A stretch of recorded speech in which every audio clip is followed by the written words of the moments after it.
하나님의 큰 은혜가 오늘 예배 참석한 성도님들 함께 하시기를 예수님의 이름으로 축복합니다.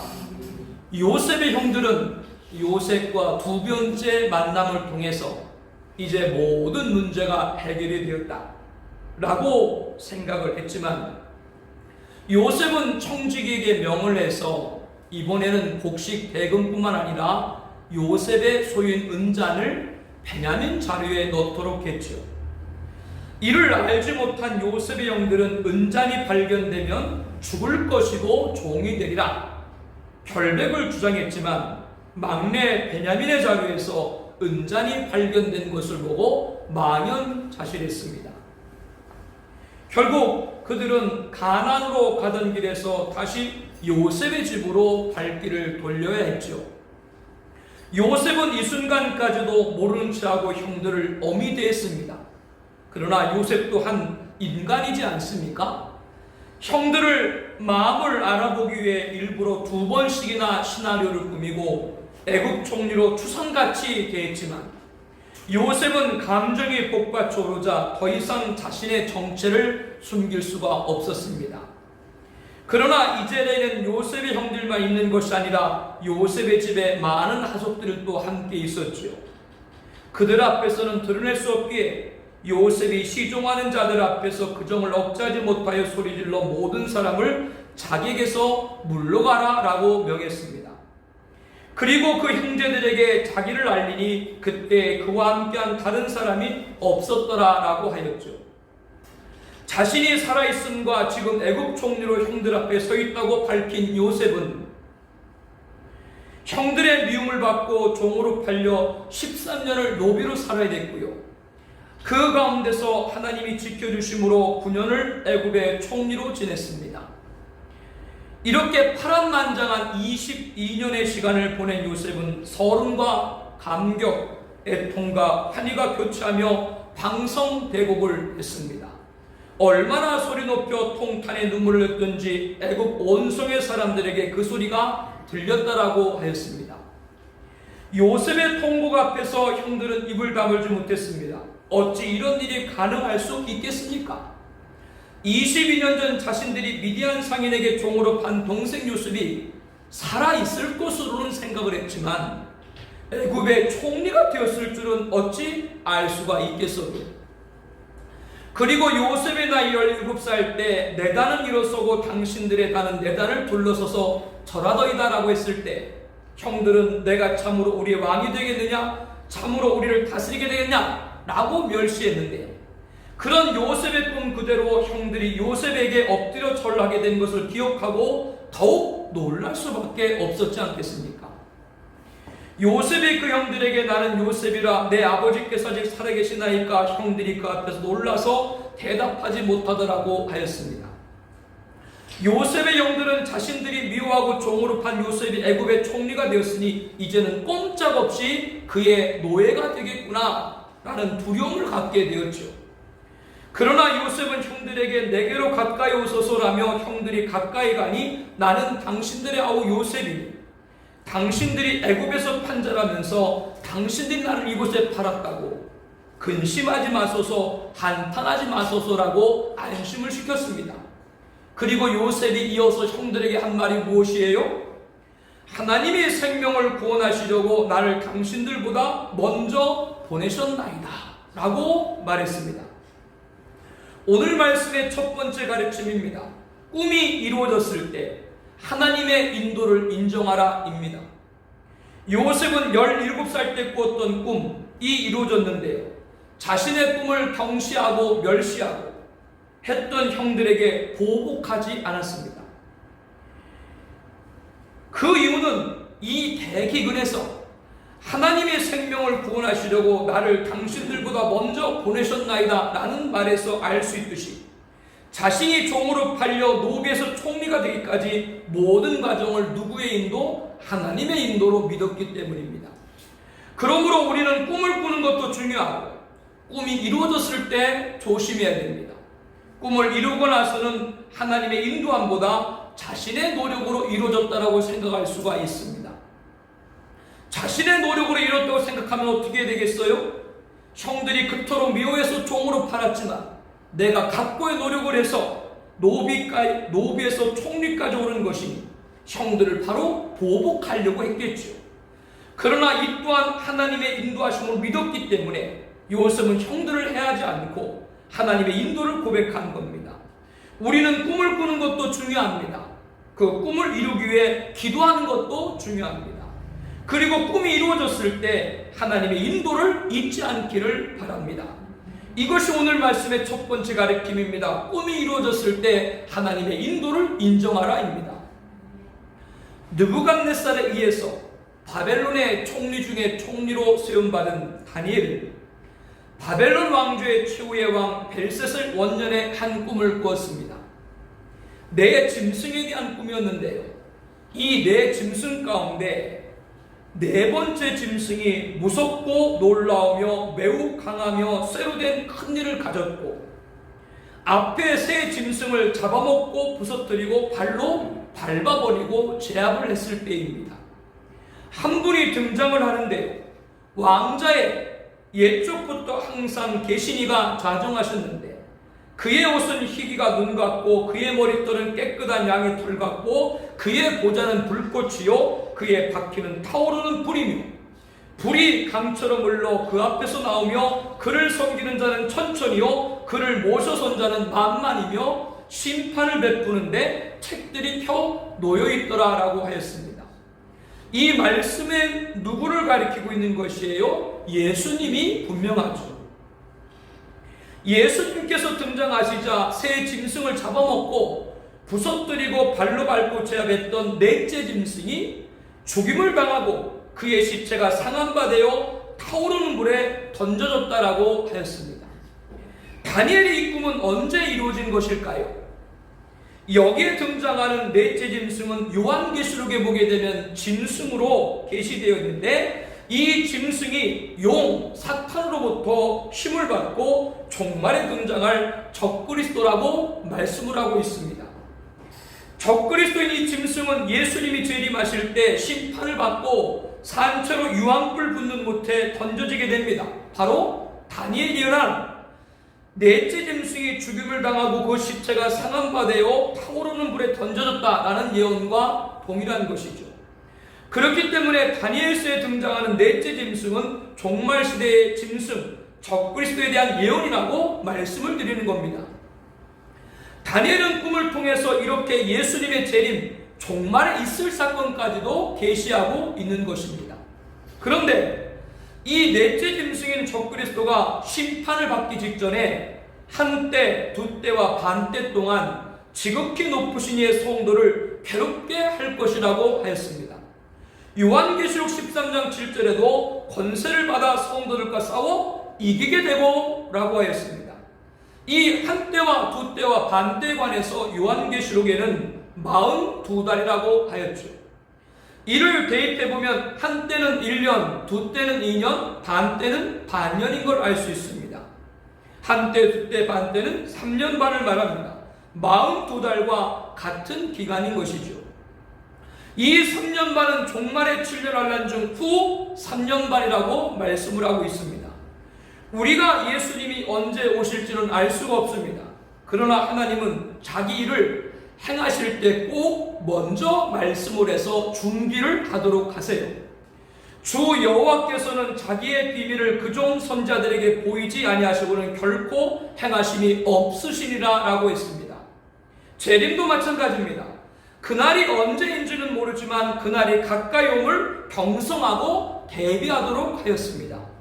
아무런 준비 없이 마지막 날을 당하도록 하지 않으십니다. 그러므로 너희는 장차 올 이 모든 일을 능히 피하고 인자 앞에 서도록 항상 기도하며 깨어있으라고 예수님이 당부를 하신 것이죠. 그래서 성경은 예수님의 재림일은 알 수도 없고 알려고 해서도 안 되지만 그때가 다가오고 있음을 경각하게 하셨는데요, 바로 재림 전 7년 환란입니다.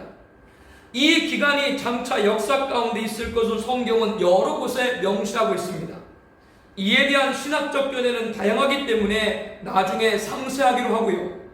이 7년 환란을 예수님은 큰 환란, 대환란이라고 말씀을 하셨습니다. 이 7년환란의 시작은 적그리스도가 등장하여 평화조약을 체결하면서부터 시작이 됩니다. 이와 같이 처음에 적그리스도는 세상에 평화를 어젠다로 미혹을 합니다. 그러면 사람들이 적그리스도 내세우는 평화에 왜 속게 되는 것일까요? 작년 한 해 동안 그리고 지금까지 코로나19와 함께 인류는 기후재앙으로 표현할 수 있는 대형 산불, 대홍수, 대지진, 메뚜기 떼까지 3재, 4재, 5재로 고통을 받고 있습니다. 여러분이 지금 인생을 50년을 사셨건 60년을 사셨건 70년, 80년 사셨건 여러분 인생 가운데 지금 같은 자연재해, 기후재앙이 있었는가를 생각해 보세요. 점점점 그런 일이 지금 더 강해지고 있지요. 일본에서는 2011년 규모 9.0 대지진 이후 10년이 지난 2021년 2월 7.0 이상의 대지진이 지금까지 계속되고 있습니다. 호주는 100년 만의 대홍수로 무려 6일 동안 1m의 물이 호주 전역을 덮어버렸습니다. 미국은 지난 2월 전체 국토가 70%의 눈에 덮였죠. 그러나 이러한 환란은 장차 7년 환란의 예고편이라고 예수님께서는 말씀을 하고 있습니다. 사람들은 코로나 팬데믹 같은 대유행병의 창궐, 북한의 미사일 발사, 핵 위협, 세계 곳곳의 분쟁과 테러, 기후의 격변, 자연재해, 사건 사고, 자원의 임계점, 식량 부족과 식수의 고갈, 세계 대전의 고조 등 증폭되고 있는 지구촌 위기를 극적으로 타결할 영웅을 구해요. 빨리 이 모든 일을 일거에 해결해줄 영웅을 찾는다라고 하는 겁니다. 이 영웅이 바로 평화를 어젠다로 갖고 등장할 적 그리스도입니다. 인류는 역사와 함께 영웅들이 등장했습니다. 노아 때 대홍수 심판이 있었는데 그 원인이 무엇이었어요? 하나님의 아들들이 사람의 딸들의 아름다움을 보고 통혼을 했습니다. 그런데 그 사이에서 태어난 자녀들이 용사였고 고대 명성을 얻는 자였어요. 이 용사들은 사람들이 추앙하는 영웅이었습니다. 그런데 영웅들은 하나님을 반역을 했고 사람들로 하나님을 떠나게 했죠. 이 영웅들로 인해서 세상의 죄악이 관영하기 시작했고 하나님은 대홍수로 심판을 결단을 하신 겁니다. 그럼에도 인간들은 깨닫지 못하고 세상의 첫 용사로 등장한 니므롯을 따랐습니다. 니므롯은 대도시를 건설하고 제국을 세웠습니다. 많은 사람들이 그를 따랐습니다. 그러나 이 영웅들은 사람들의 힘을 결집하여 성곽탑을 쌓고 하나님께 닿고자 하였죠. 자신들이 하나님으로 불리기를 원했습니다. 영웅들은 자기가 누구로 불리기를 원해요? 신, 하나님으로 불리기를 원해요. 이를 묵과하지 않으신 하나님은 그들의 언어를 혼잡하게 하여 흩어버렸습니다. 바로 바벨탑 사건인 것이죠. 우리가 창세기를 강해하면서 자세하게 이 말씀을 배웠습니다. 이렇게 성경 촉권 창세기에는 인류의 첫 번째 영웅 니므롯이 등장합니다. 그리고 성경 마지막 권 계시록에는 인류의 마지막 영웅 짐승으로 지칭된 적그리스도가 등장합니다. 전술한 바와 같이 사람들은 모든 위기를 단번에 종식시킬 영웅을 구합니다. 영웅을 구하는 심리는 창세부터 지금 그리고 종말까지 여전한 것이죠. 그자가 바로 적그리스도인 것입니다. 이자의 등장부터 사람들의 이목을 집중하게 됩니다. 죽은 것처럼 되었다가 3일 만에 다시 살아나요. 누구를 모방하는 거예요? 예수님의 십자가의 죽음과 부활을 모방하는 거예요. 사람들 자꾸 이목을 집중시켜요. 우리가 사는 지금 사회는 음식점에서 식사하려고 해도 카페에서 커피 한 잔을 마시려고 해도 수기로 신상을 적거나 QR코드를 접촉해야 됩니다. 관공서 또는 어느 기관에 가게 되면 체온을 측정하는데 이마 아니면 오른손을 태그를 하게 되지요. 성경은 마지막 적그리스도의 주도할 짐승표를 어디에 받게 된다고 말씀하고 있습니까? 이마나 오른손에 받게 한다고 말씀하고 있습니다. 지금 그러한 예고편들이 우리 삶 가운데 보여지고 있는 거예요. 제가 청라에서 서울로 이동하면 서울에 있는 한 구청에서 제 핸드폰으로 안내 문자가 옵니다. 제가 서울에 가는지 어떻게 알고 있어요? 언제부터인가 우리들의 움직임이 출당하고 있는 것이죠. 이것을 사생활 침해라고 말할 수 있습니까? 없습니다. 공공복리를 위해서, 국민 건강을 위해서 하는 일이기 때문에 여기에 이의를 제기할 수가 없습니다.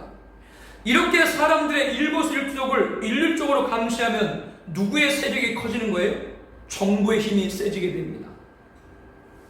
권세, 지도자의 권세가 무소불위에 이를 수 있습니다. 지구는 온 전역에서 코로나19 같은 위기에서 막강한 중앙 통제와 강력한 리더십을 발휘할 지도자가 요청되고 있습니다. 이것은 종말 시대의 세계 단일 정부와 짐승표로 통제를 주도할 적그리스도 등장에 대한 예고이고 그 과정에 지금 있는 것이죠. 지금 신앙과 믿음과 예배를 지키지 않으면 적그리스도를 추앙할 수밖에 없습니다. 왜 그렇게 할 수밖에 없어요? 인류를 위기에서 구할 자로 미혹하기 때문입니다. 이 미혹을 배교라고 성경은 말합니다. 배교는 영적인 눈을 어둡게 하는 거예요. 진리인지 진리가 아닌지를 몰라요. 적그리스도가 사망과 음부로 이끌 적그리스도인지 분간을 못하게 하는 것이죠. 외적으로는 인류를 위기에서 구할 평화의 사도로 등장하기 때문입니다. 평화의 왕이 누구세요? 예수님인데 예수님을 그대로 흉내내는 것이죠. 적그리스도의 종목은 재림 예수님의 심판을 받고 앞서 말씀한 대로 산채로 유황불 붙는 못에 던져지게 됩니다. 그리고 적그리스도를 따르는 자들도 불과 유황의 고난을 받고 밤낮 쉼을 얻지 못한다라고 말씀을 합니다. 그러나 마지막까지 오직 예수, 진리를 사수한 성도는 종말시대 7년 한란중 후 4년 반, 짐승 적그리스도가 통치할 후 3년 반 동안 예비처에서 보호함을 받고 재림 예수님을 맞이하는 영광을 얻게 됩니다. 이렇게 인류 역사의 시작과 마침에서 자기 백성을 구원하기 위한 모든 계획을 누가? 하나님이 세우시고 하나님은 마지막까지 우리를 구원하기 위해서 인도함을 지금도 진행하고 계신 줄로 압니다. 이러한 사실을 다니엘은 요한계시록에 기록되기 전인 620년 전에 꿈을 통해서 하나님의 계시를 받은 것이죠. 이것은 우리에게 무엇을 알게 합니까? 하나님은 역사의 주관자입니다.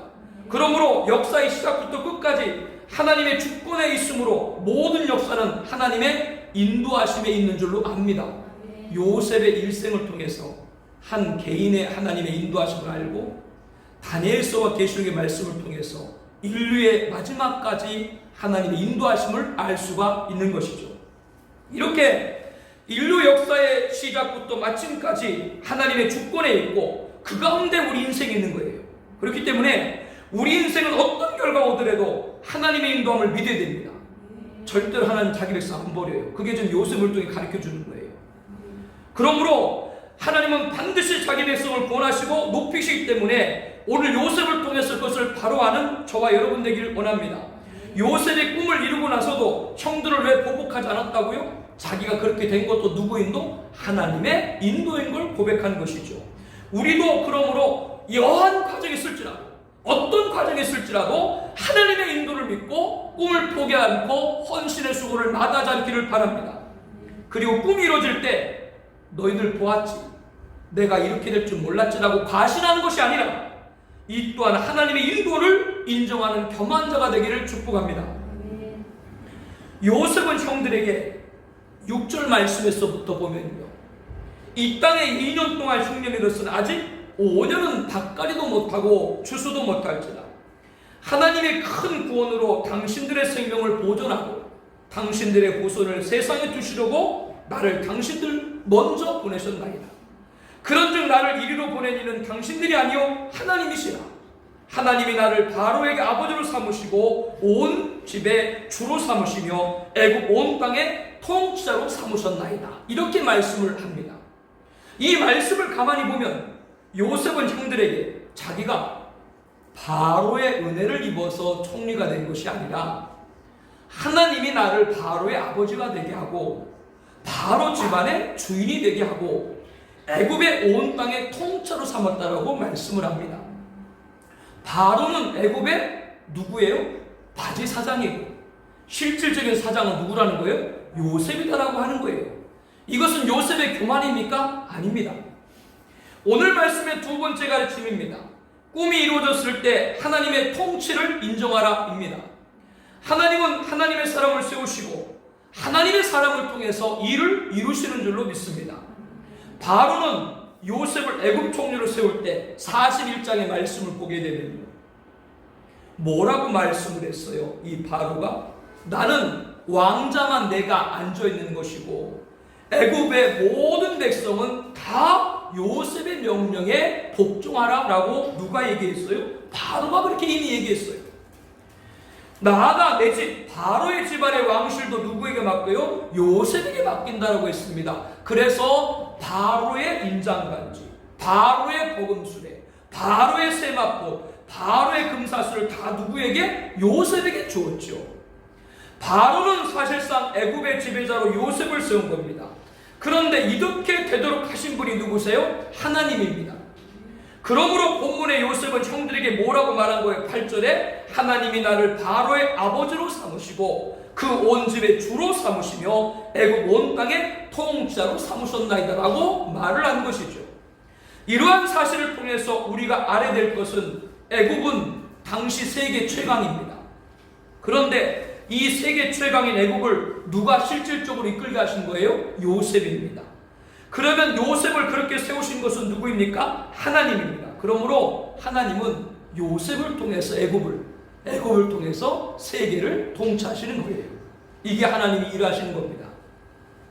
이러한 하나님의 섭리는 우리가 꿈을 이루어졌을 때 그것은 나 개인의 좋은 일로 끝나는 것이 아니라 하나님의 통치가 임하기 위한 것을 알아야 됩니다. 그러므로 우리가 꿈이 이루어졌을 때 그것은 내 가정, 내 교회, 이 사회와 국가에 하나님의 통치가 임하도록 하는 꿈이 저와 여러분의 꿈이 되기를 축복을 합니다. 미국의 제 46대 대통령의 조 바이든이 취임을 했습니다. 바이든은 사돈이 3명인데 다 유대인이에요. 손자 5명도 전부 다 유대인입니다. 첫 번째 여성 부통령으로 아프리카계인 카몰라 해리스, 남편인 더글라스 에모프도 유대인입니다. 미국 나아가 전 세계 살림을 담당할 재무장관에 제닛 앨렛이 지명되는데 이 분은 미국 연방준비제도 의장을 역임한 유대인입니다. 2주 전 방한한 국무장관 토니 블링컨 역시 유대인입니다. 그 외 국토안보부 장관 알렉한드로 마요르카스, 국가정보원장 에브릴 헤인스, 백악관 국가안보부 장관 제이크 설리번 등 모두가 유대인입니다. 미국 내 유대인은 650만 명이에요. 전체 인구의 2%에 불과합니다. 그런 유대인들이 백악관을 둘러싸고 있습니다. 정치뿐 아니라 미국의 언론, 학계, 경제, 문화 등 사실상 유대인들에 의해서 좌우되고 있죠. 오늘날 세계 초강대국인 미국을 실상 누가 움직이고 있는 거예요? 유대인들이 움직이고 있는 겁니다. 하나님이 자기 백성을 버리셨느냐? 성경에 나오는 거예요. 하나님이 자기 백성을 버리셨느냐? 그럴 수 없느니라 라고 이스라엘이요라고 로마서 11장 1절에 사도 바울이 말합니다. 하나님은 선민 이스라엘을 버리지 않았습니다. 즉 하나님께서는 유대인을 통해서 미국을 통해서 세계를 통치하고 계신 것이죠. 지금 저와 여러분 이방인이 구원받는 교회 시대가 맞춰지고 7년 한란에 들어선 종말 시대 유대인의 구원이 이루어질 때까지 하나님은 선민인 유대인을 통해서 오늘도 세계를 통치한다라고 하는 겁니다. 그러므로 우리는 요셉과 같이 꿈이 이루어졌을 때 하나님이 나로 바로의 아버지가 되게 하시고 그의 온 집과 애굽 그리고 식량을 구하러 온 각국의 백성까지 다 누가 통제했어요? 요셉이 다스렸죠. 그와 같이 하나님의 통치가 임함을 우리들은 인정을 해야 됩니다. 나의 꿈이 이루어질 때 여러분 혼자 좋은 일이 아니라 여러분의 가정과 섬기는 교회, 이 사회와 이 나라까지 하나님의 통참이 임하는 꿈이 여러분의 꿈 되기를 축복합니다. 9절 말씀에서부터 보게 되면요, 이제 요셉은 형들에게 빨리 아버지를 모시고 내려오도록 하라라고 얘기를 합니다. 아직 5해나 흉년이 남아있기 때문에 그곳에 더 이상 살 수가 없다라고 하면서 아버지와 아버지의 가족, 아버지께 속한 모든 사람들을 다 애굽으로 데리고 내려오도록 하였죠. 요셉은 앞으로 5년 동안 기근이 계속할 것이기 때문에 자기가 애굽 고센 땅을 준비해 놓을 테니까 그곳으로 오라고 했어요. 이곳 고센은 요셉이 국정을 운영하는 곳과 가까운 곳이고 야곱과 그의 선조 또 그의 후대들은 전부 다 우양을 치는 그러한 사람들이었지 않습니까? 애굽 사람들은 이 목축업을 하는 사람들을 굉장히 천시했기 때문에 이 고센 땅에서 목축업을 하면서 살아갈 수 있도록 그렇게 준비를 한 것이죠. 요셉은 형들의 눈과 내 아우 베냐민의 눈이 보는 바와 같이 이 말을 하는 것은 내 입이라면서 내가 애굽에서 누리는 영화와 본 모든 것을 다 내 아버지께 아뢰고 속히 모시고 내려오소서라고 12절 13절에 거듭해서 말을 합니다. 그리고 14절에 자기 아우 베냐민의 목을 안고 우니 베냐민도 요셉의 목을 안고 오니라. 요셉이 또 형들과 입맞추며 안고 오니 형들이 그제서야 요셉과 말하리라 라고 하였습니다. 이러한 요셉과 형들의 감격적인 상봉한 소문은 바로의 궁까지 들렸고요. 바로와 그의 신하들도 기뻐했어요. 바로는 요셉에게 내 형들에게 명하기를 너희는 이렇게 하여 너희 양식을 싣고 오라. 가서 가나안 땅에 이르거든 너희 아버지와 너희 가족을 이끌고 내게로 오라. 내가 너희에게 애굽에 좋은 땅을 주리니 너희가 나라에 기름진 것을 먹으리라 라고 하였습니다. 이미 요셉이 형들에게 가족을 데려오라고 했는데 바로도 그와 같이 요셉에게 말한 것이죠. 바로는 요셉의 가족들이 가나안에서 애굽까지 편히 올 수 있도록 아주 세세한 사항까지 잘 가르쳐 줬습니다.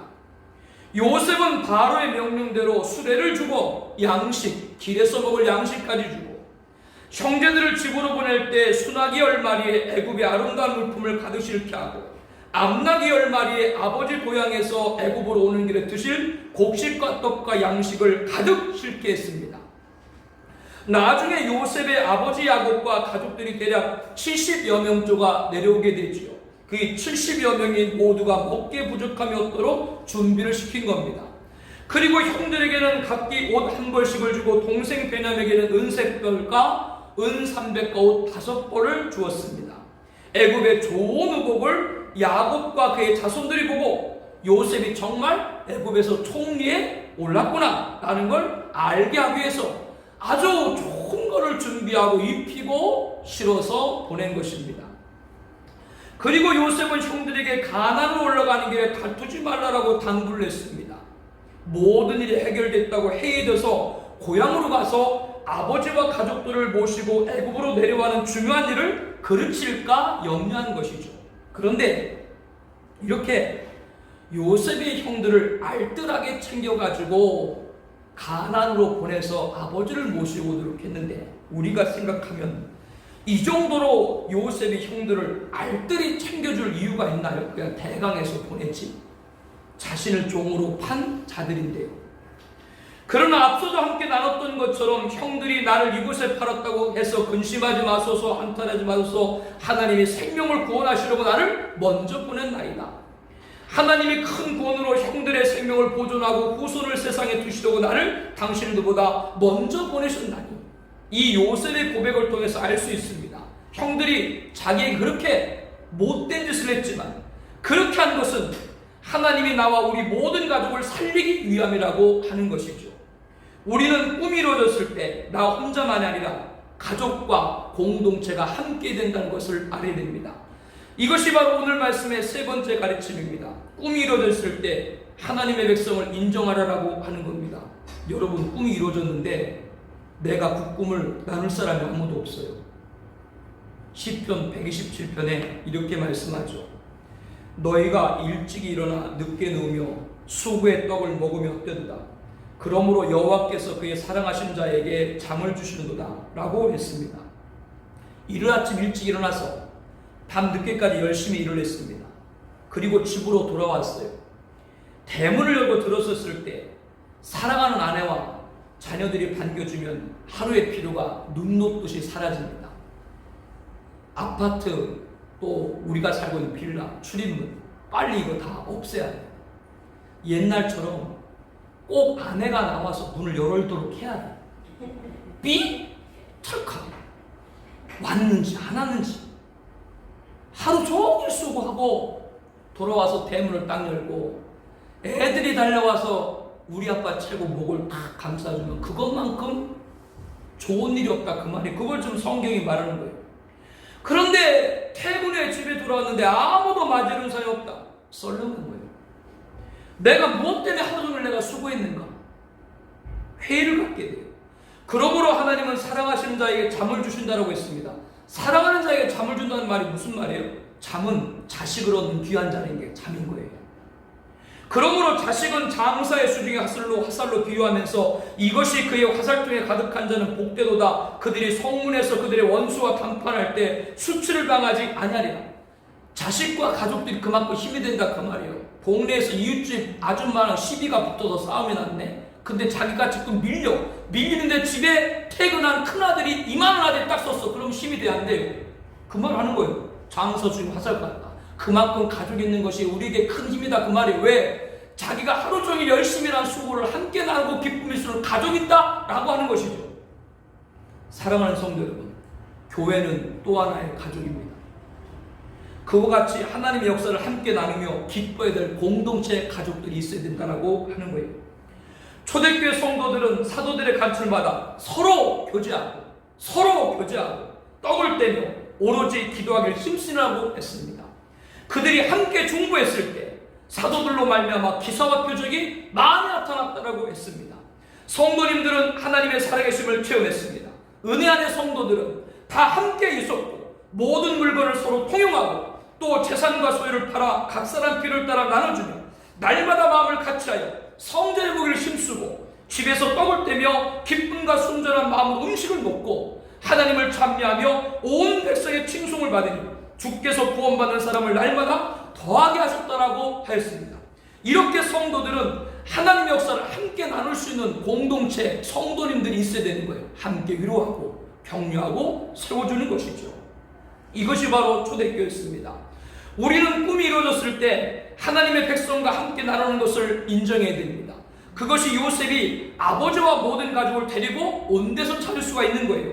요셉이 아무리 애굽에서 전국 총리까지 자리에 올랐어도 그 기쁨을 함께 나눌 가족이 없다면 외로운 거예요. 그렇기 때문에 가족을 다 데리고 오도록 한 거죠. 우리 청아비전교회 공동체는 기쁨을 함께 나누는, 나아가 슬픔도 함께 나누는 공동체가 되기를 축복합니다. 즐거워하는 자들과 함께 즐거워하고 우는 자들과 함께 울라라고 말씀을 합니다. 요셉은 두 번째 시나리오에서도 안면을 딱 몰수하고 형들에게 엄하게 대했죠. 그런데 요셉도 인간인지라 감정에 폭받쳐 올랐어요. 하속들을 다 물리치고 형들에게 자기 정체를 밝혔죠. 22년 전 종으로 팔았던 동생 요셉이 접니다. 지금 애국 총리로 당신들 앞에 서 있는 것이 납니다. 형들은 두려워했습니다. 야, 이제 총리까지 됐으니까 우리를 형벌을 내겠구나. 그런 형들의 마음을 안 요셉은 근심하지 마십시오. 여러분들 두려워하지 마십시오. 하나님이 생명을 구원하시려고 나를 당신들보다 먼저 보냈나이다 라고 그들 앞에서 선언을 했습니다. 그리고 하나님의 인도를 고백했기 때문에 자기가 총리가 되었어도 그것으로 인해서 자기를 팔았던 형들을 보복하지 않은 것이죠. 누구의 인도함을 믿었기 때문에요? 하나님의 인도함을 믿었기 때문입니다. 우리는 꿈을 꾸는 것도 중요합니다. 그 꿈을 이루기 위해서 기도하는 것도 중요합니다. 열심히 노력하는 것도 중요합니다. 그리고 꿈이 이루어졌을 때 하나님의 인도를 잊지 않기를 바랍니다. 그걸 잃어버리면 내가 한 줄 알아요. 그러면 자꾸 잘못된 인간의 판단을 하려고 해요. 다니엘은 바벨론 왕조 최후의 왕 벨사살 원년에 꿈을 꿨습니다. 네 짐승에 관한 꿈이었는데요. 그 중에 무섭고 놀라우며 쇠로 된 큰 일을 가진 강한 넷째 짐승이 나머지 앞에 있던 세 짐승을 다 잡아먹는 것을 꾸었어요. 근데 그때 그와 함께 왕자의 옛적부터 항상 계시니 바로 예수님을 보게 되죠. 이 예수님이 등장하자 세 짐승을 잡아먹고 부서뜨리고 발로 밟고 제압했던 넷째 짐승은 죽임을 당하고 그 시체가 상한 바 되어 타오르는 물에 던져졌습니다. 이 구절을 요한계시록과 연결해 보게 되면 재림하시는 예수님께서 짐승을 지칭된 적군을 심판하시고 산채로 유황불 붙는 곳에 던진다는 말씀과 일맥을 하는 걸 알게 됩니다. 다니엘은 요한계시록이 기록되기 전인 620년 전에 꿈을 통해서 예수님의 재림 종말에 있을 때까지 이를 계시하는 것이죠. 이 다니엘이 넷째 짐승으로 계시된 짐승은 요한계시록의 짐승 적그리스도 측됐다라고 말씀드렸습니다. 이 적그리스도는 예수님 재림 때 심판받기 전에 한때 두때 반때 42달 3년 반이죠. 그 기간 동안에 용 사탄의 힘을 받아서 성도들과 싸워서 이긴다라고 했습니다. 우리가 예수님이 언제 오실지는 알 수 없습니다. 그러나 하나님은 자기를 행하실 때 꼭 미리 말씀하고 준비하게 하세요. 이 말씀을 잘 쓰게 됩니다. 하나님은 비밀이 자기를 행하지 않으세요. 알게 하는데 알지 않는 자들이 문제인 거죠. 노아 홍수 때 홍수가 임한다라고 알렸어요, 안 알렸어요? 알렸는데도 안 들었죠. 하나님은 다 알려주세요. 듣는 귀가 있는 자가 복되는 줄로 믿습니다.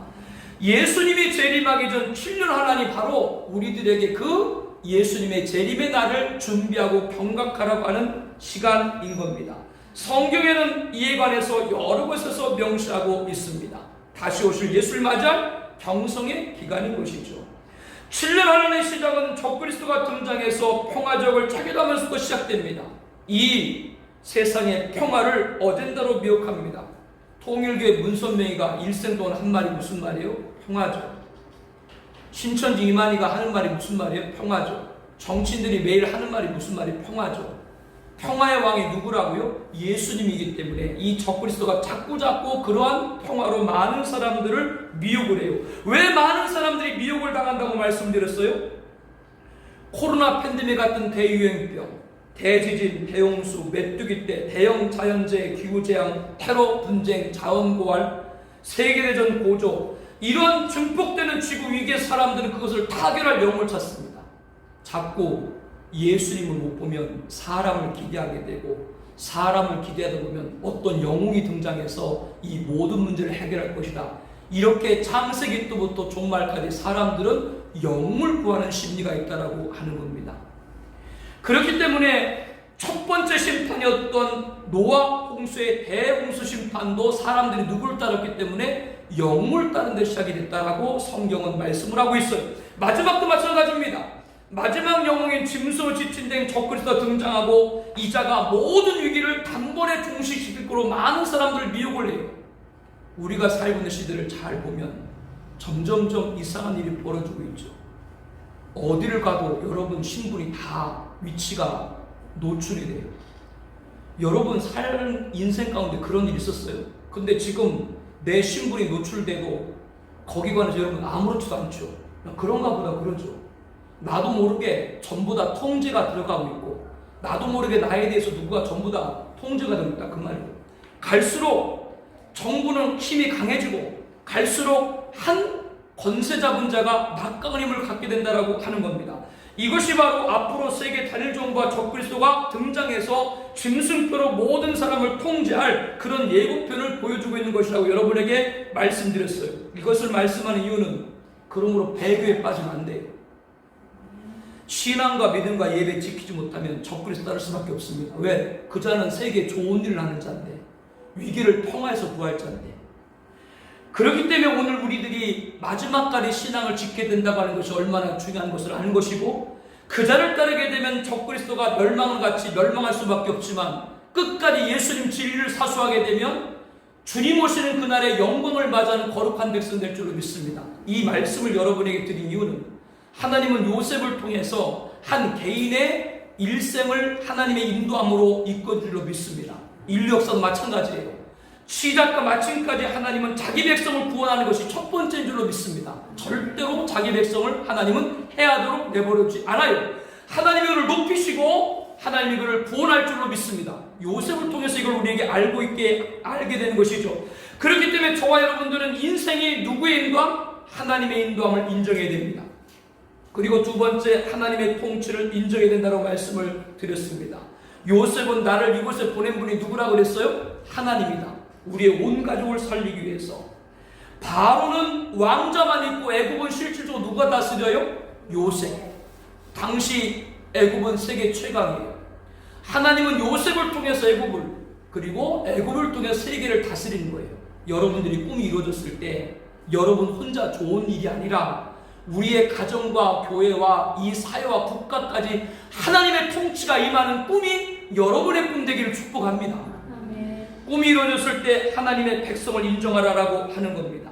요셉은 아버지와 모든 가족을 다 데리고 오도록 했지요. 자기가 아무리 애굽의 총리의 높은 자리에 있어도 그 기쁨을 함께 나눌 수 없는 가족이 없으면 안 되는 거예요. 우리에게는 가정이 그와 같죠. 그리고 또 하나의 가족인 교회가 그와 같습니다. 성도님들이 함께 교제하고 함께 기도하고 함께 말씀 보고 함께 나누고 세움받고 위로받는 우리 교회 공동체가 되어서 우리의 꿈이 함께 나눌 수 있는 가정 교회 되기를 축복을 합니다. 형들이 올라가서 아버지 야곱에게 다 얘기를 했어요. 이때 야곱이 130세 때인데 안 믿었어요. 그러나 요셉이 보낸 수레에 가득 실려있는 애굽의 모든 좋은 것들을 보고 이 야곱이 기운이 솟아있습니다. 그리고 야곱이 죽은 줄 알았던 요셉이 살아있음을 확신하고 이렇게 고백을 합니다. 28절입니다. 조카도다 요셉이 살아있으니 내가 죽기 전에 가서 그를 보리라. 죽기 전에 가서 그를 보리라. 이 말씀에서 우리가 살아있는 것이 얼마나 중요한 것인가를 알아야 됩니다. 요즘 어려움으로 극단적 선택을 하는 분들이 많습니다. 그러나 살아있으면 야곱같이 살아있어야 될 이유를 알게 되는 날이 올 줄로 믿습니다. 살아있어야 하나님의 인도를 인정하는 날이 오는 것이고요. 살아있어야 하나님의 통치를 인정하는 날이 올 것이고요. 살아있어야 하나님의 백성을 인정하는 날이 올 것입니다. 승리를 여러분이 반드시 증거한 날이 오게 될 것입니다. 앞으로 교회는 점점점 배교에 빠져지고 많은 사람들이 신앙과 믿음과 예배를 멀리 가게 됩니다. 이러할 때 교회는 세상에서 이질적인 집단으로 매도될 뿐만 아니라 이제는 삶에서도 취업과 생업이 성도란 이유로 제한되게 돼요. 앞으로 보세요. 성도란 이유로 취업과 생업들이 다 제한이 되죠. 바로 초대교회 같은 핍박이 올 수밖에 없어요. 그때 우리들은 끝까지 배교에 빠지지 말고 신앙을 지켜야 되는 것이고, 또 하나는 초대교회 성도처럼 유무상통해야 이길 수 있습니다. 함께 나누지 않으면 지금 이길 수 없어요. 교회, 공동체, 교회 잃어버리면 앞으로 다 잃어버려요. 교회 잃어버리면 믿음, 신앙, 진리 다 잃어버립니다. 앞으로 교회 공동체 중에서는 더 해갑니다. 그래야 살아남을 수가 있기 때문이죠. 하나님의 백성을 인정하라입니다. 나와 함께할 가족, 그리고 또 하나의 가족인 교회 공동체가 있어야 이길 수가 있는 거예요. 이런 귀한 은혜를 예수님의 이름으로 축복합니다.